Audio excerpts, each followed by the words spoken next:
IIMT college के CSE department में पर्यावरण से संबंधित एक सेमिनार का आयोजन किया गया, जिसके मुख्य प्रवक्ता श्री ग्रीन मैन विनोद कुमार सोलंकी जी ने छात्र छात्राओं को पर्यावरण से संबंधित ज्ञानवर्धित किया। उन्होंने बताया कि पेड़ पौधे लगाने से हमारा पर्यावरण कैसे शुद्ध होगा। इसके साथ साथ उन्होंने इस बात पर भी जोर दिया कि पेड़ पौधे लगाने की प्रक्रिया को छात्र छात्राओं के विषय के साथ प्रयोगात्मक विषय के रूप में पढ़ाया जाए। छात्र छात्राओं ने बहुत ही गंभीरता और ध्यानपूर्वक इस सेमिनार को सुना और कुछ छात्र छात्राओं ने प्रश्न भी पूछे। इस सेमिनार के दौरान उपस्थित प्रायोजकों श्री जय सिंह, डॉक्टर अजय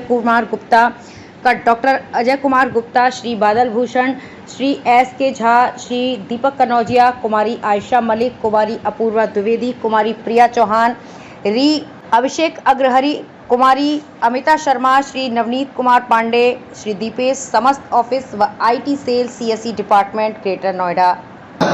और 75 सालों में हम देश को प्रदूषण रहित नहीं कर सकते। प्रदूषण हमारा बढ़ी बढ़ जो कि हमारे जीवन का एक आधार है।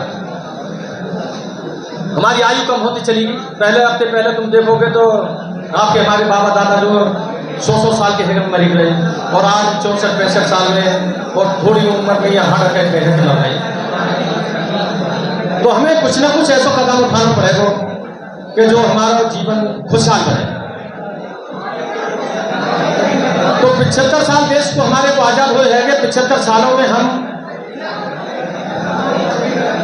भाई अगर बोलते रहोगे तो तुम्हें भी कुछ ना मिलेगा और हमारा बकनों घूसनों भी बेकार चले जाएगा। इसलिए मैं कह रहा हूं कि आप आपके थोड़ी देर में बीच में रह रहा हूं, आप थोड़ी सी हमारी बात पर ध्यान देकर सुन लीजिए, फिर आपस में बातचीत करते रहिए। 75 साल देश को आजाद हुए हैं, ना तो हम पेड़ों के कटान को आज तक रोक पाए और ना ही पेड़ों की हम संख्या को पूरी कर पाए। क्या कारण है बताओ?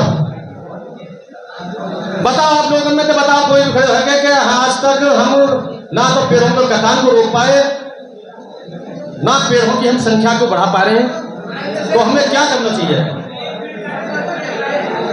बोलो बोलो, कोई भी खड़ा है बोलो यार।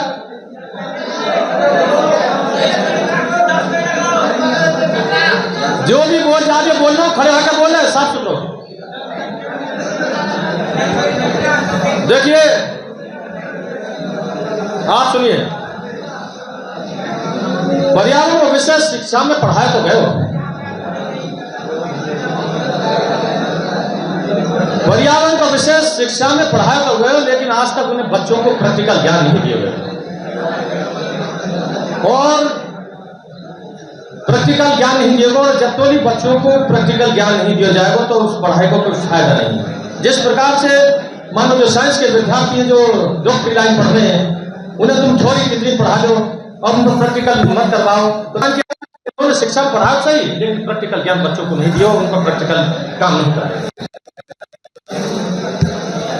हमारा जो उद्देश्य है, हमारा उद्देश्य यह है कि हम बच्चों को प्रैक्टिकल, साल में एक बच्चा, पढ़ने वाला बच्चा, वो अपने घर पे, अपने घेर पे, अपने खेत पे, अपने रोड के किनारे, अपने मंदिर मस्जिद गुरुद्वारा जहां कहीं भी धरती पे उस जगह समझे उचित समझे, वो साल में सिर्फ एक वृक्ष लगाए,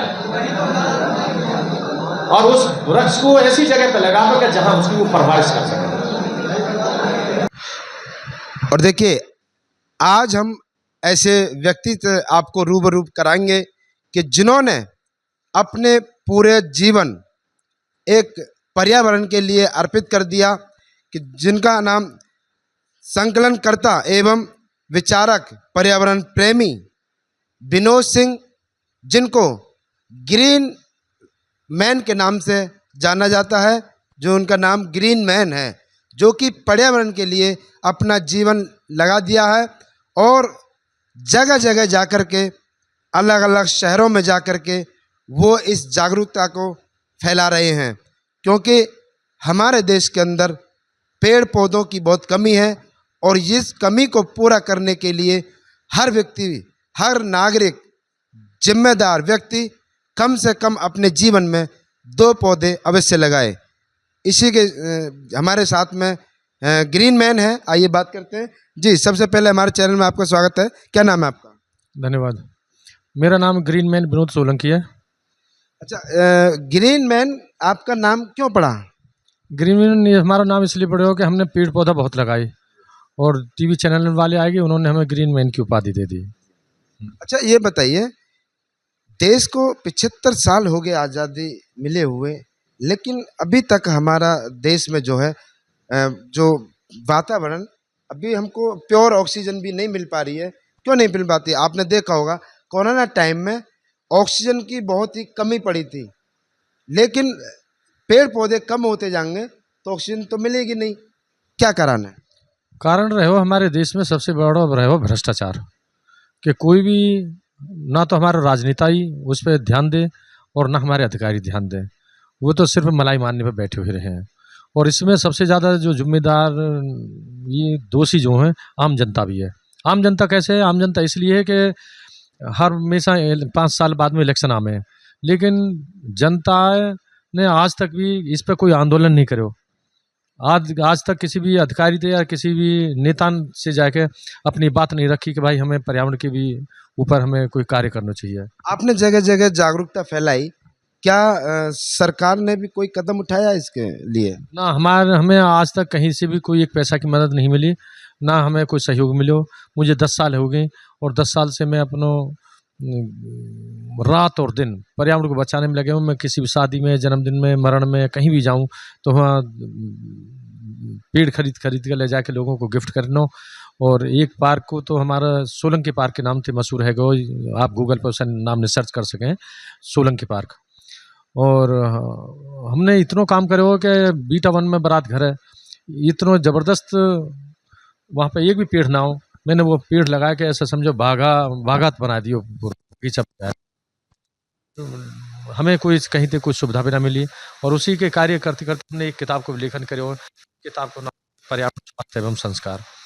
और देखिए इन्होंने एक किताब भी लिखी है, आप देख सकते हैं, पर्यावरण स्वास्थ्य एवं संस्कार, जिनको लेखक ये श्री विनोद सिंह सोलंकी हैं, आप देख सकते हैं।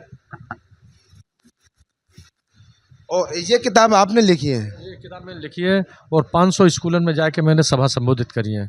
और जो मेरे सुझाव दिए और उन्होंने प्रिंसिपल ने और स्कूल कर्मचारी ने अपने लेटर बना के हमें दिए हैं, वो हमारे सुझाव से सहमत है गए। तो क्या ये किताब आपने जो लिखी है अपने हाथ से खुद, आप इसके लेखक हो, तो क्या हमारे मुख्यमंत्री योगी आदित्यनाथ जी उनको भी पहुंचाई आपने किताब? ये नहीं, उन्होंने इसको विमोचन करे हो ना, ये रहो ना फोटो, उनको विमोचन कराते हुए को फोटो है। और मैंने उन्हें गिफ्ट करे हो तभी विमोचन के बाद में, तो ये बरगद को ये भी उन्हीं को। और इसमें हमारे देश के बड़े बड़े बुद्धिजीवी लोग हैं, कमिश्नर हैं, जज हैं, IAS अधिकारी हैं और हमारे भारतीय संस्कृति लेखकार हैं। ये पूरे भारतवर्ष के एक ही अधिकारी होता है। और ये है डॉक्टर प्रभात कुमार, आयोग के अध्यक्ष हैं। और इन्होंने तो किताब ये पढ़ी है और पढ़ने के बाद में शुभ संदेश लिखो। और जब मुख्यमंत्री जी ने इस किताब को विमोचन कर दियो तो बाद में फिर मैंने इन्हें किताब दी। इन्होंने फिर पूरी किताब अध्ययन करके पढ़ के एक विषय पे लगा दियो निशान कि कौन सी कक्षा में कौन सा ये चैप्टर ये लगने हैं। और उन्होंने कहा कि सोलंकी जी जितनी प्रयास और मेहनत के साथ आपने ये किताब लिखी है ना, अगर ये प्रधानमंत्री तक पहुंच जाए तो पूरे देश में शिक्षा में लागू हो जाएगी, इतनी महत्वपूर्ण किताब है। लेकिन यहाँ दुर्भाग्य है हमारा कि हम इतना कार्य करते हुए भी कोई व्यक्ति हमें ऐसे ना मिले कि जो हमें इस किताब को प्रधानमंत्री तक पहुंचा देते। अच्छा ये बताइए, पेड़ की कटाई के लिए और पेड़ों को लगाने के लिए क्या करना चाहिए? हमें देखिए, सबसे पहली बात यूँ है कि हमें जागरूकता को काम करना चाहिए, पब्लिक में जागरूकता फैलानी चाहिए। दूसरी बात यूँ है कि हमारा उद्देश्य बच्चों को पर्यावरण के विषय पढ़ाने के साथ साथ में प्रैक्टिकल ज्ञान जरूर दिया जाए और तो जोड़ दिया जाए। जो बच्चा पेड़ लगाए, पेड़ लगाना चाहता है नंबर दे दिया, और जो पेड़ लगाना चाहता है वो नंबरों से वंचित कर दिया जाए और बच्चों को प्रैक्टिकल ज्ञान दिया जाए। अब हम सामने हमारे दर्शक आपको देख रहे हैं, तो दर्शकों से क्या कहना चाहोगे आप पेड़ लगाने के बारे में? मैं तो कहूँगा कि हमें पौधा इस प्रकार से परवरिश करनी चाहिए जिस प्रकार से हम अपनी संतान की परवरिश कर रहे हैं ना, उससे भी ज़्यादा महत्वपूर्ण हमें पेड़ पौधा की देखरेख करनी चाहिए। क्योंकि हमें जब तक पेड़ पौधा ना होंगे तो हमें शुद्ध वातावरण नहीं मिल सके। और हमें अपने जीवन में मानो पेड़ फल फूल देते हैं, परेशानी नहीं, पेड़ हरियाली देते हैं, वीरानगी नहीं, और मरने के बाद में हक नहीं है लकड़ियों का जो लोग पेड़ लगाकर पानी देते नहीं। हर आदमी को अपने जीवन में आधार बना लेना चाहिए कि भाई हम अपने अंतिम समय के लिए तो कम से कम एक पेड़ लगाए दें।